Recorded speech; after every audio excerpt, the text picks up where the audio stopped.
Every story appears ordinary until you see the core side of it. And what you're looking for is a story behind the news. We bring it to you from Lagos, the commercial capital of Nigeria. Giving you all sides and political stories round the clock. Every detail from the start line to the final whistle. CoreTV News, expanding your view.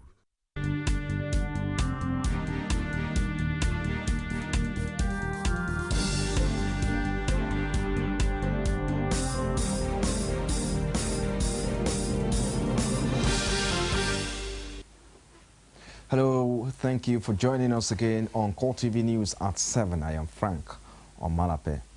President Goodluck Jonathan has formally handed over the 2014 budget to the Minister of Finance, Ngozi Okonjo-Iweala, and the Director Budget Office, Bright Okogo, for implementation. The handing over was said to have followed his signing the document into law on Wednesday. Special Advisor to the President on Media and Publicity, Reuben Abati, made this disclosure in Abuja yesterday while speaking with newsmen on the state of the nation.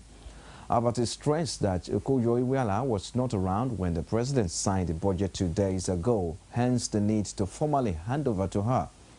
Immediately after handing over the document to the minister, Jonathan left Abuja for Pretoria, South Africa, where he will take part in high-level discussions with other African heads of state and governments on combating terrorism in Africa, as well as the inauguration of President Jacob Zuma for a second term. Is due back in the country on Saturday after Zuma's inauguration.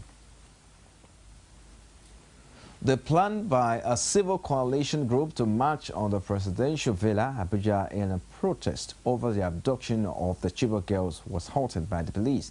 The police blocked off the National Assembly junction with personnel and trucks and prevented the protesters from accessing the road that leads to the presidential villa. The group, led by a former Minister of Education, Obi Ezekwesili, led the protesters wearing red T-shirts from the Unity Fountain along Shehu Shagari Way to the Federal Secretariat, where their march to the villa was cut short by the police.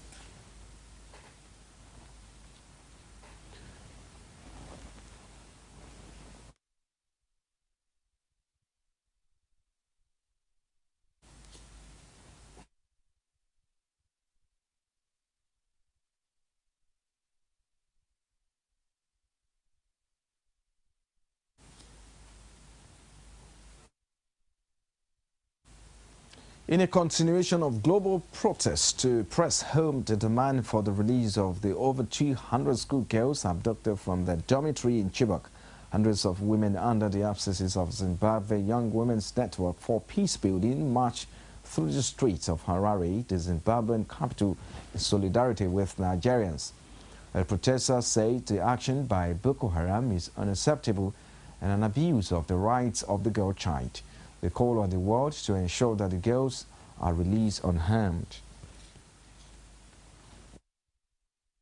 Bring back our girls! Boko Haram! Bring back our girls! What we're saying is Boko Haram is an institutionalized face for a lot of issues that face women and girls in Africa. So what we're basically saying is that if you're involved in forced child marriages, if you're involved in any form of violence against women, you are also putting on the face of Boko Haram, and it should end now. We have a Facebook campaign. We're lobbying the Nigerian Embassy, Africa Union. We're also working with SADC and COMESA just to put pressure on the Nigerian government and also say those girls should come back. More efforts should be put so that there's a difference in terms of the efforts that are being made. It is now significant to this occasion because all Africans, everybody in the world need to close hands together. We can stem it together because what affects Nigeria as a country affects all African countries and indeed all over the world. The Lagos State chapter of the Nigerian Union of Teachers protested the abduction of over 200 schoolgirls from Chibok. The protest is a call from the national body of the union, which saw public schools across Nigeria closed. The teachers say 173 of their colleagues were also killed by the insurgents. Education correspondent Tommy Ojo has details in this report from our studios.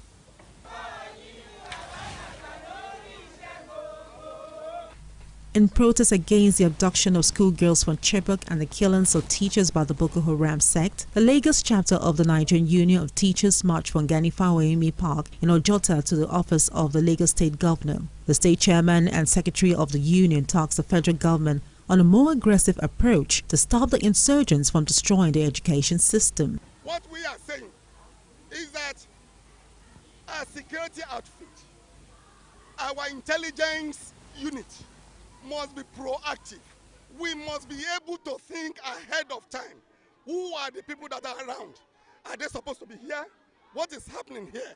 For them to be able to postulate what may likely happen in the next. If those things happen, the unnecessary bombings that are happening here and there, particularly in our schools, will not actually be.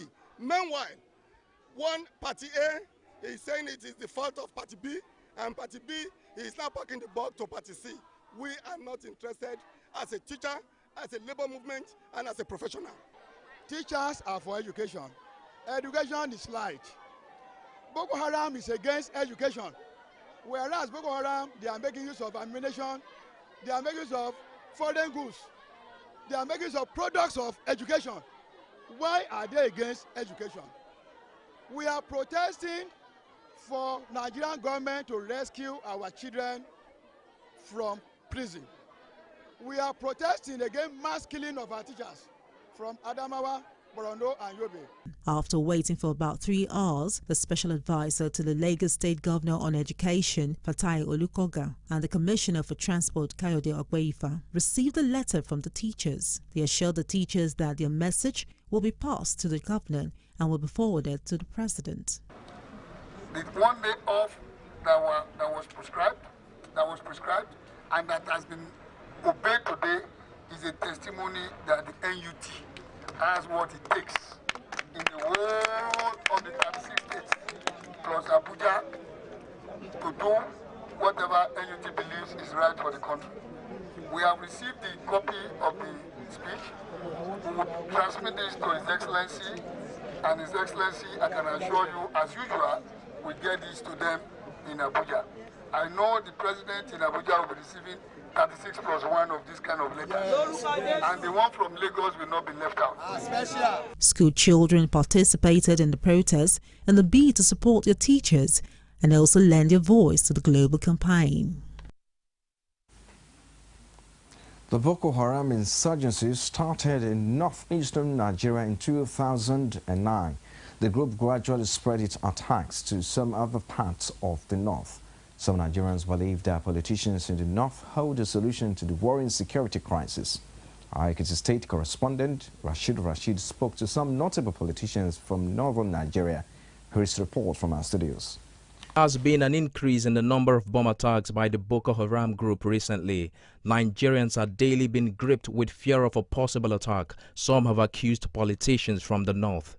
Former chairman of the Economic and Financial Crimes Commission, Nuhu Ribadu, is not at home with the rising profile and activities of the group, which he summed up as deadly. Boko Haram is a tragedy that befell us and came unexpected, met us unprepared. I think the misfortune is that, we never expected it, we never understood it. So it brought this confusion about people, politicians. No. Those who are Boko Haram are there. You see them on TV. They are making their own statements. For his part, former head of state Muhammad Buhari adduced the state of insecurity across the country to the failure of the PDP-led federal government. We have an effective leadership in place, a government, so that the law enforcement agencies, including the military, do their job. Even though both agreed that a solution is urgently needed to curb the deadly crisis, they however differ on the means of achieving the end result. Since they came in, progressively the security and the economy has gone down. This is the experience of all Nigerians. No matter how well-intentioned you are inclined to them, they have failed. They have failed the country, they have failed the people. And it's up to Nigerians to make up their mind to get rid of them next year. I will call on Nigerians to persevere, to hold on, to believe that if we stand together, we will defeat them. and that one day we will wake up and it will be history. The increase in the number of attacks by the insurgents have necessitated the outcry for an urgent step to be taken as Nigerians pray for an end to the insurgency. The Northern State Governors Forum has flayed the Minister of Information, Labramaku, over his comments on the insurgency in the northeastern part of the country. He described the statement credited to Mark after the Federal Executive Council meeting Wednesday as unfortunate. The chairman of the forum and governor of Niger State, Babangida Aliyu, at the opening of a one-day meeting of federal and state government security administrators in Mina, says it is very uncharitable. It is more than unfortunate if the minister's views represented the opinion of the federal government.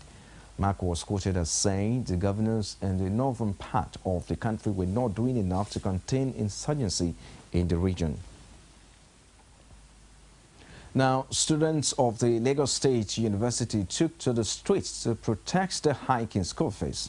The students hijacked the bus rapid transport system, popularly called BRT, from their school gates to convey them to Ojota, where the protest took place. Tommy Ojo has more at the scene. Of course, he was there, and the report is presented from our studio.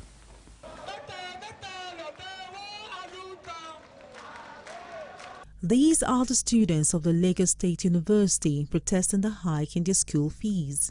The students complain that they have no hostels and the school is under-equipped. They also say the increase in the fees defies the reason for the establishment of the university. We've staged this protest to drive home our demand on the issue of reduction of our fee. Our school just released a bulletin that all payment for school fees should be made before May 30, 7 days from now. How do you expect that to be done? Students to just finish exam on April 30th. How do you expect that to be done? For them to pay 250, 300,000 naira in 8 days. That should not be done. That is why we are protesting. Why Lagos State University was found. The founding ideology of Lagos State. And now look at this obnoxious policy whereby you want to price education from the hands of the poor, from the common people. Then we need to also look at what has our parents contributed from indirect and direct tax towards education. Even Lagos State itself lose priority or has a misplaced priority on education. It does not even reach up to the 26% benchmark, the UNESCO 26% benchmark. The students say if the fees remain as it is, Lagos State University will be the highest paying public university in West Africa. The governor of Lagos State has decided to act ultra-vires. He has decided to act against the promise he promised us in 2011 when he was seeking re-election. He told us that nothing will happen to our school fee. But as I am telling you, immediately he won the second term ticket. He increased the school fee of Lagos State University by 1,000%. I have not heard of that anywhere in the world. Maybe you don't know. To be a medical student in Lagos State University now, you have to pay 350,000 7 times. 350, 7 years. To be an art student, you have to pay 196,000 4 times. We all know the committee that made them increase the school fees, recommend it based on improving the welfare of LASU. The school fees does not have anything to do with the improvement of our school or with anything. Students shut down traffic for some hours, stopping vehicles and commuters from moving along the 8-lane Ojota road, causing heavy traffic gridlock. The House of Representatives say it has issued the Minister of Petroleum Resources, Desiani Alisimadu, a fresh June 17 deadline to respond to the query issued to her on the 10 billion naira she allegedly spent to charter a private jet Challenger 850 for her trips, reportedly incurred the expenditure in the last 2 years. According to the refs, its suspended public hearing on the matter will resume on June 18. The minister and other individuals and agencies invited in respect of the investigation have up to June 17 to file memoranda, while physical appearances will begin on June 18. The Chairman House Committee on Media and Public Affairs, Zakari Mohammed, gave the new schedule for the probe at a news conference in Abuja. Mohammed stated that following the directive of the Speaker, Aminu Tambo, that the probe should resume, the House updated and reissued the invitations sent to the affected person and agencies. The investigation is being conducted by the Committee on Public Accounts. The committee is headed by a lawmaker representing Lagos State, Solomon Olamilekon. Mohammed explained that the committee, after a meeting, decided to give all the parties enough time to prepare for the hearing. He emphasized that the position of the House is that it will go ahead with the investigation. United Nations envoy for West Africa said the unit has condemned the double bombings in a market in Jos, which killed over 100 people and wounded many.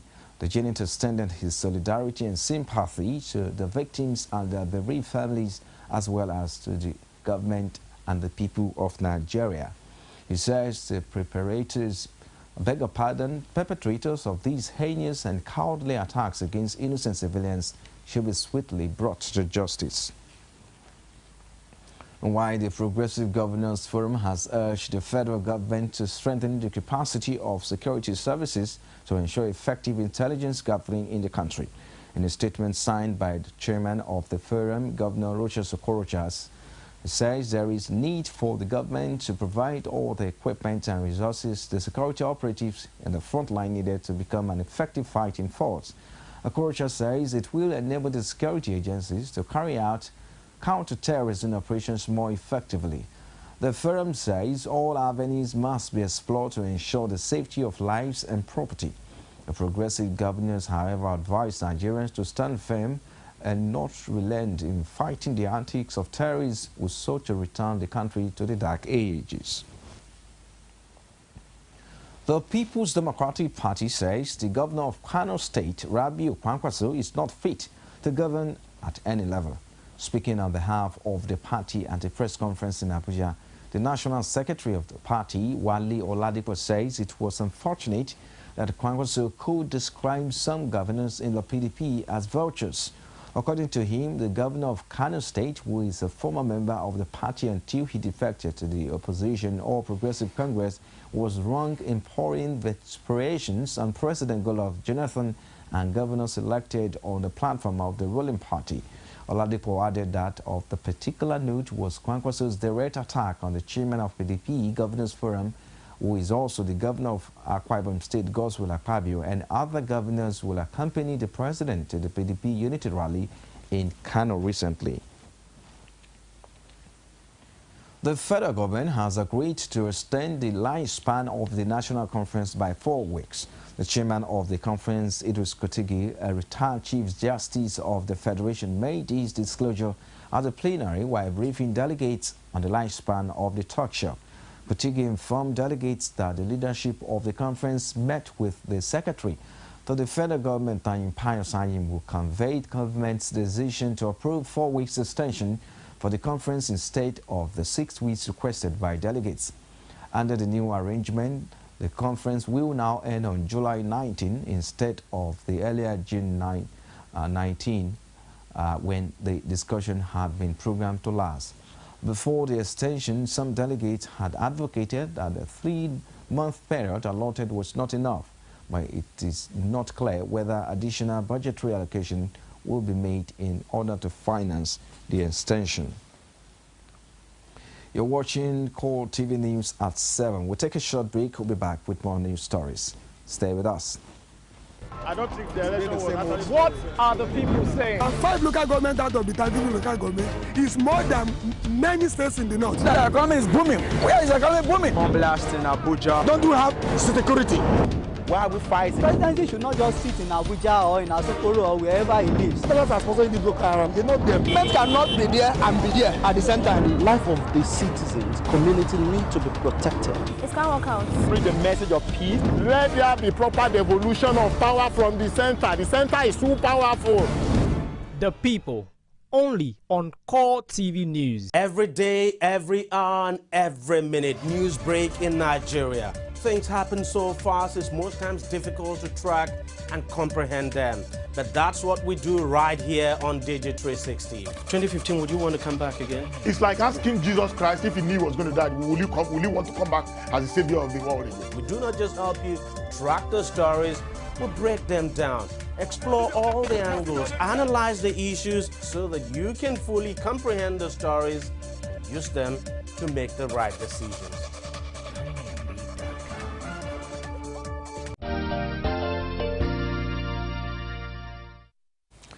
Nice to have you back. You're still watching CoreTV News at 7. For more information on our news and other programs, visit us on our Facebook page, facebook.com/CoreTV News. You can also follow us on Twitter at CoreTV News NG, and on YouTube, www.youtube.com/CoreTV News. Outside Nigeria now, Thailand's army chief seized power and the military coup deposing the elected government and plunging the country into uncertainty after a month of deadly political strife. General Prayut Chan-o-cha made the announcement in a televised address to the nation, saying the armed forces had to act to restore stability in the deeply divided Southeast Asian nation. He said power would be held by the committee, which he will lead. Moments before the stunning announcement, witnesses say they saw leaders of Thailand's two main political parties, as well as its rival, a protest movement being taken by the military from a venue where Prayut had convened talks aimed at resolving their differences. But it was unclear if they had been formally detained. Prayut says this seized power due to the violence in Bangkok and many parts of the country that resulted in loss of innocent lives and property and was likely to escalate. The announcement came shortly after the opposing camps and other top political actors had gathered for the second straight day of conciliation talks at a heavily guarded military facility in Bangkok. I'm telling you the truth, that I don't know anything at all. You are the people who see the scene, but I'm in the hall. A wrap on CoreTV News at 7. Many thanks for watching. I am Frank on Malape. Bye for now.